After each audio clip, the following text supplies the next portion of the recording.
from Sarah that was provided by that state representative, Mark Pocan.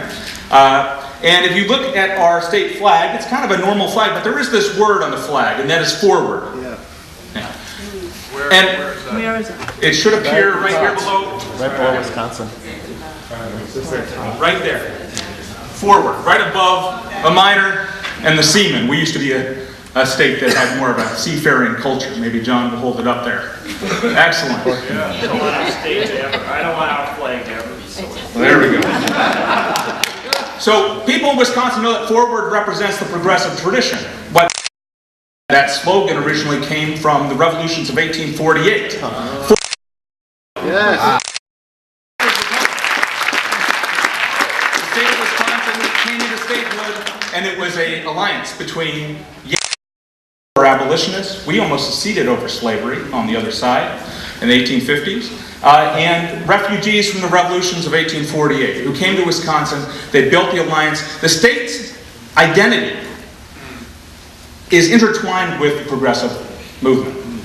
And so I think what happened immediately when the governor went after the backbone of the progressive movement, organized labor in the public sector, was that people felt that an injury to one was an injury to all, because we have a very strong identity as Wisconsinites. Everything that we know as people who are born, in some cases, and raised, in my case, in the state of Wisconsin, is tied with the idea that we are a progressive heritage state.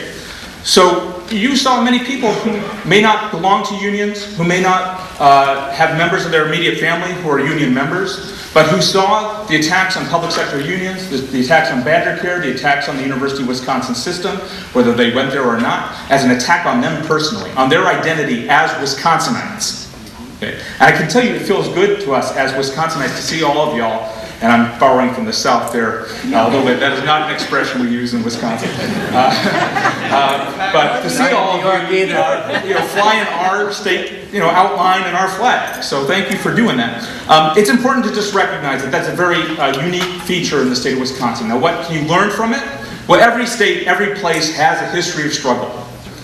And the more that you build that history of struggle into your movements, so that people have a sense of place that is tied to what they are doing, so that an attack on public sector unions here in Wisconsin, when it's coming from Governor Cuomo, right, is an attack on New Yorkers, right, the better off you will be in building a broader movement.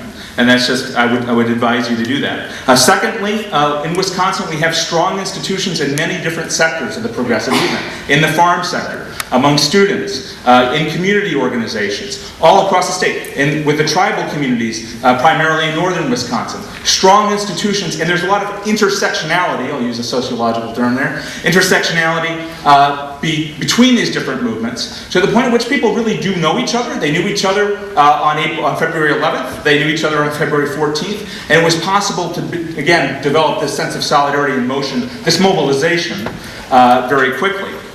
Third, recognize that Wisconsin has actually been a leader in the fight against corporate power for my entire life. In the 1990s, Exxon came into northern Wisconsin. They wanted to open the largest metallic sulfide mine in the world. In northern Wisconsin, we went up against what at the time was the largest corporation in the world, and we beat them. We beat them. And in fact, a governor who was funded by Exxon, whose top aide was an Exxon lobbyist, signed into law a bill effectively banning metallic sulfide mining in the state of Wisconsin. We have, as was mentioned, moved to amend on April 5th. We have elections in Wisconsin. In Dane County and in Madison, there will be resolutions on the ballot, which voters will be voting on, calling for constitutional amendments to overturn Citizens United by making clear that money is not speech and corporations are not persons, right? Why is it significant? Yeah, that's great. I think we'll pass. Why is it significant? And I could give you many other examples. The student anti-sweatshop movement in the United States started at UW-Madison. That's where Sarah and myself, where we met 15 years ago, right? It started at UW-Madison. There are many movements that have been based in Wisconsin. Why is that significant to our victories so far? Well, it was not difficult to convince Wisconsinites to get off of the defensive and to go on the offensive in the days following February 11th. We already knew who the enemy was. We've been fighting them all along. And we've been going after them hard. So I would advise you to take a page from somebody who grew up on the East Coast but became a famous Wisconsinite and recognize that the best defense is a good offense. And that is a lesson from the state of Wisconsin. Go on the offensive. Go after corporate power. Go after capital. Divide capital. That's something that's happening right now in Wisconsin. Finally, what should others do? I've been giving you some unsolicited advice. John gave you some of this advice. Others have as well. I mentioned earlier that anti-mining fight.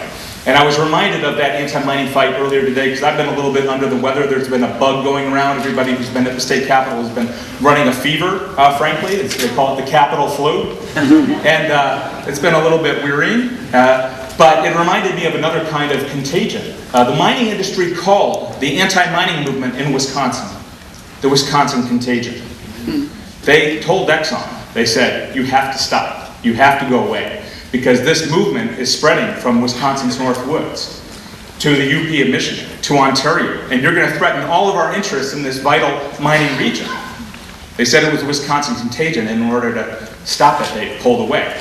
Well, I hope you catch the Wisconsin contagion. I heard you.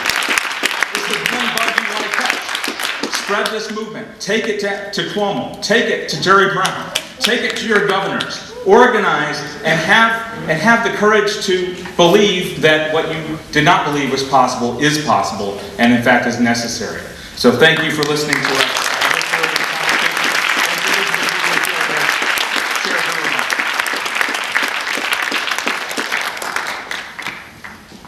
Great, thank you, Ben.